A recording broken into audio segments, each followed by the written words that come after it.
আসসালামু আলাইকুম, সবাইকে আমন্ত্রণ জানাচ্ছি এবি নিউজ প্রাইম সংবাদে। আপনাদের সঙ্গে আছি আমি তাবাসসুমানিকা। শুরুতেই জানিয়ে দিব সংবাদ শিরোনাম। ভাসানী না থাকলে মুজিবের জন্ম হতো না, মন্তব্য করেন নাহিদ ইসলাম। অপরাধের অন্ধকারে হাসিনা, আসিফ নজরুলের বিশ্লেষণ। ঢাকা বিশ্ববিদ্যালয় ডাকসু নির্বাচন আসছে, ভোটের দিন নির্ধারিত 9 সেপ্টেম্বর। নিউইয়র্কের হৃদয়ে বীরের চেতনা, দিদারুল ইসলামকে শ্রদ্ধা। গাজায় চরম দুর্ভিক্ষের ছায়া, কঠোর সতর্কবার্তা আইপিসির। নারী এশিয়া কাপে ড্র হল সিডনিতে, নারী ফুটবলে কলম্বিয়ার কলরব। দর্শক, এতক্ষণ শুনছিলেন শিরোনাম, এবার বিস্তারিত। নাহিদ ইসলাম এনসিপির আহ্বায়ক আজকের সমাবেশে উপস্থিত সবাইকে স্মরণ করিয়ে দেন মহাপুরুষ মাওলানা ভাসানীর অবদান। তিনি বলেন, আমাদের ইতিহাসে ভাসানীর গুরুত্বকে যথাযথভাবে মূল্যায়ন করা হয় না। পাকিস্তান শাসক গোষ্ঠীদের বিরুদ্ধে প্রথম সংগ্রাম শুরু করেছিলেন তিনি কাগমারি সম্মেলনের মাধ্যমে। এই মহান ব্যক্তিত্বের হাত ধরেই পাকিস্তানের শোষণ থেকে মুক্তির পথে প্রথম অগ্রসর হয় এই দেশের মানুষ। নাহিদ ইসলাম উল্লেখ করেন, শেখ মুজিবুর রহমানের প্রতিষ্ঠার পেছনে ভাসানীর অবদান অস্বীকার করা যায় না। তিনি বলেন, মৌলানা ভাসানী যদি না থাকতেন তাহলে শেখ মুজিবের মতো নেতা তৈরি হতো না। তিনি আরও যোগ করেন, স্বাধীনতার পর ভাসানী বলেছিলেন, আমরা প্রিন্টিরে ভেঙেছি, দিল্লির দাসত্ব করার জন্য নয়। এই কথাগুলো আমাদের দেশের মুক্তির জন্য এক অনন্য প্রেরণা। মঙ্গলবার দুপুর 1:30টায় টাঙ্গাইল শহরের নিরালা মোড়ে জুলাই পদযাত্রায় প্রধান অতিথির বক্তব্যে তিনি এসব কথা বলেন। যারা এই বাংলাদেশের স্থপতি, তাদেরকে দিয়ে এই বাংলাদেশের জাতির পিতা শুধু একজন ব্যক্তিকে ঘোষণা করা হয়েছে, একজন ব্যক্তিকে পূজা করা হয়েছে গত 54 বছর ধরে। কিন্তু মাওলানা ভাসানীরা না থাকলে শেখ মুজিব কখনো তৈরি হতে পারতো না।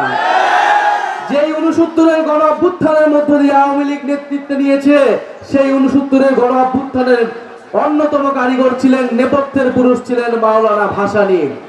মাওলানা ভাসানী কৃষকদের জন্য লড়াই করেছিলেন, শ্রমিকদের জন্য লড়াই করেছিলেন, গণমানুষের লড়াই করেছিলেন। আমরা মাওলানা ভাসানীর সেই আদর্শকে ধারণ করে জাতীয় নাগরিক পার্টি বাংলাদেশকে এগিয়ে নিয়ে যেতে চায়। জাতীয় আইন উপদেষ্টা অধ্যাপক আসিফ নজরুল এক বিস্ময়কর মন্তব্য করে বলেছেন, বাংলাদেশের সাবেক শাসক দলের নেত্রী হাসিনা এবং তার দোসররা ক্ষমতায় থাকাকালীন যে অপরাধ করেছেন তা 1971 সালে পাকিস্তানি হানাদার বাহিনীও করেনি। তিনি বলেন, মরদেহ পুড়িয়ে ফেলা, আহত মানুষদের গুলি করে হত্যা করা, নিরস্ত্র মানুষকে নির্বিচারে গুলি চালানো, এইসবই যুদ্ধ অপরাধের চরম পর্যায়ে। আসিফ নজরুল আরও বলছেন, 25 মার্চের কাল রাত্রিতে যে ভয়ঙ্কর ঘটনা ঘটেছিল তা অবশ্যই একটি দেশের ইতিহাসের কলঙ্ক। তবে তিনি স্পষ্ট করেছেন, সেটি অন্য দেশের বাহিনী দ্বারা সংগঠিত। তিনি দেখিয়েছেন, স্বাধীনতা ঘোষণার পর বাংলাদেশের ভেতরে ঘটে যাওয়া এই নৃশংসতা একেবারেই আলাদা। আসিফ নজরুলের মতে, পাকিস্তানি বাহিনী বা অন্য কোনো বাহিনী এই ধরনের নৃশংসতা চালিয়েছে, তবে এই ঘটনাগুলোর মধ্যে অনেক পার্থক্য রয়েছে। মঙ্গলবার বিচার প্রশাসন প্রশিক্ষণ ইনস্টিটিউটের মিলনায়তনে জুলাই গণহত্যার বিচার, আলোচনা ও তথ্যচিত্র প্রদর্শন অনুষ্ঠানে এসব কথা বলেন তিনি। এইরকম বর্বরতা হয়েছে শুনতাম, আবু সাইদের মৃত্যুটা দেখেছি, তার চেয়ে ভয়াবহ দৃশ্য পরে দেখেছি, আপনারাও দেখেছেন, লাশ জ্বালিয়ে দিচ্ছে, একটা ছেলেকে টেনে নিয়ে যাচ্ছে তার বন্ধু, সে মরে যাচ্ছে মনে হচ্ছে, তাকে গুলি করছে।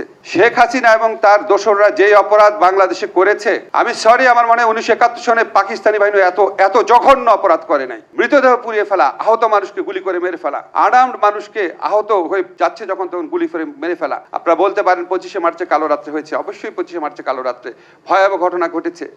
আমার 71 সনে ডেড বডি পুড়িয়ে ফেলেছে এরকম কোনো ফুটেজ আমি দেখি নাই। বা 71 সনে একজন গুলি খেয়েছে, তাকে ধরে পিছু নিয়ে যাচ্ছে তার বন্ধু, সেই অবস্থা তাকে গুলি করেছে, এরকম কোনো ফুটেজ বা এরকম কোনো বর্ণনা আমি কোনো মুক্তিযোদ্ধার বর্ণনা করি না। আগামী 9 সেপ্টেম্বর অনুষ্ঠিত হবে ঢাকা বিশ্ববিদ্যালয়ের কেন্দ্রীয় ছাত্র সংসদ ও হল সংসদ নির্বাচন। মঙ্গলবার বিকেলে বিশ্ববিদ্যালয়ের সিনেট ভবনে নির্বাচন কমিশনের প্রধান রিটার্নিং কর্মকর্তা অধ্যাপক ডক্টর মোহাম্মদ জসিম এ ঘোষণা দেন। অনুষ্ঠানে অন্যান্য রিটার্নিং কর্মকর্তারা উপস্থিত ছিলেন। নির্বাচনের তফসিল অনুযায়ী ভোট গ্রহণ সকাল 8টা থেকে বিকেল 3টা পর্যন্ত চলবে। মনোনয়নপত্র বিতরণ শুরু হবে 12 আগস্ট থেকে 18 আগস্ট পর্যন্ত। শেষ সময় মনোনয়নপত্র জমা দেওয়ার তারিখ 19 আগস্ট বিকেল 3টা। এরপর 20 আগস্ট হবে মনোনয়নপত্রের চূড়ান্ত বাছাই। প্রার্থীদের তালিকা প্রকাশ করা হবে 21 আগস্ট। মনোনয়নপত্র প্রত্যাহারের শেষ সময় নির্ধারণ করা হয়েছে 25 আগস্ট। চূড়ান্ত প্রার্থী তালিকা প্রকাশ করা হবে 26 আগস্ট। সবশেষে 9 সেপ্টেম্বর ভোট শেষ হওয়ার পরে রাতেই ফলাফল ঘোষণা করা হবে।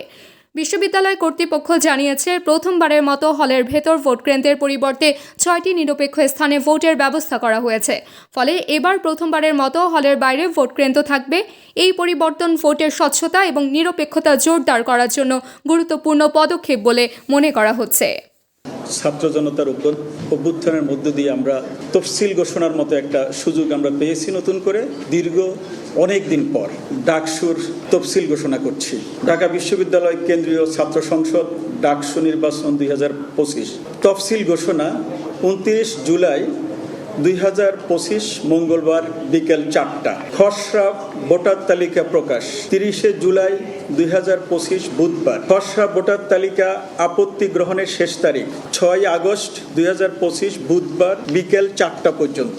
চূড়ান্ত ভোটার তালিকা প্রকাশ 11 আগস্ট 2025 সোমবার বিকেল 4টা। মনোনয়নপত্র বিতরণের তারিখ ও সময় 12 আগস্ট 2025 মঙ্গলবার থেকে 18 আগস্ট 2025 সোমবার পর্যন্ত সকাল 10টা থেকে বিকেল 4টা পর্যন্ত।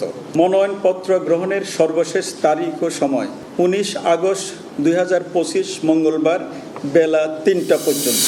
নিউ ইয়র্কে এখন এক বীরের নাম উচ্চারিত মৃত্যুর মুখোমুখি দাঁড়িয়ে সাহসিকতার নতুন এক নজির স্থাপন করেছেন বাংলাদেশি পুলিশ কর্মকর্তা দিদারুল ইসলাম।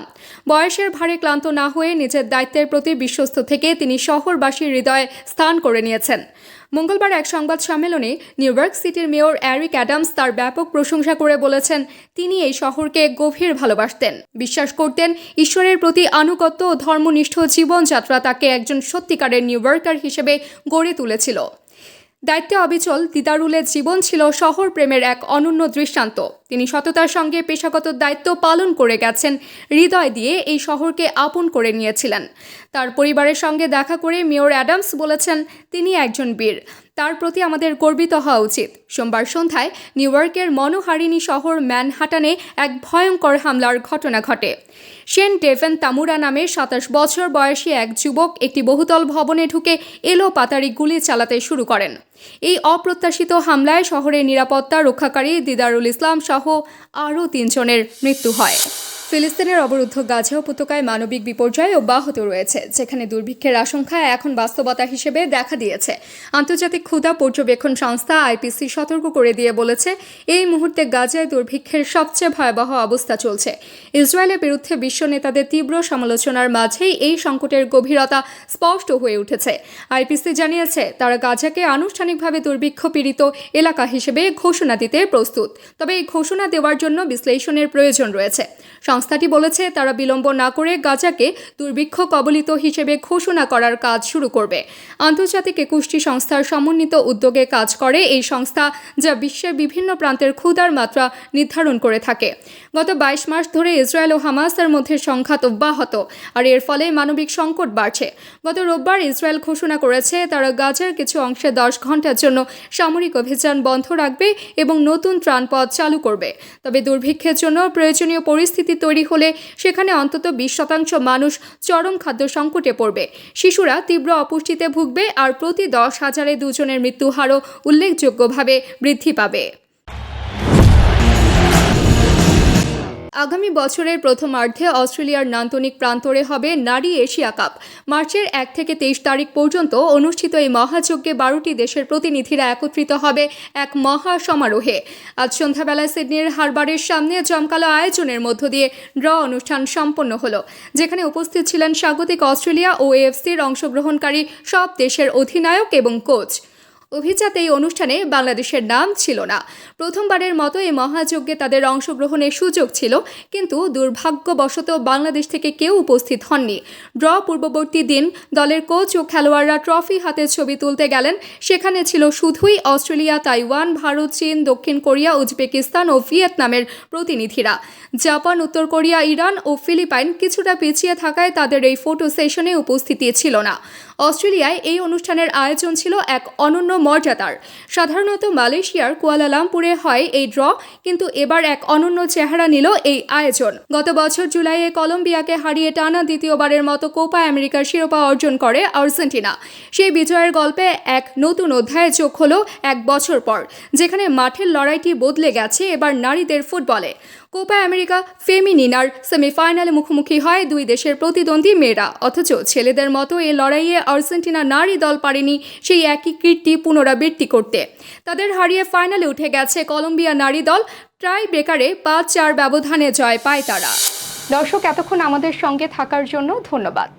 সর্বশেষ সংবাদ পেতে ভিজিট করুন আমাদের ওয়েবসাইট www.abnewsinternational.com এ। সেই সঙ্গে নিয়মিত ভিডিও নিউজ পেতে আমাদের ফেসবুক পেজ ও ইউটিউব চ্যানেলে চোখ রাখুন।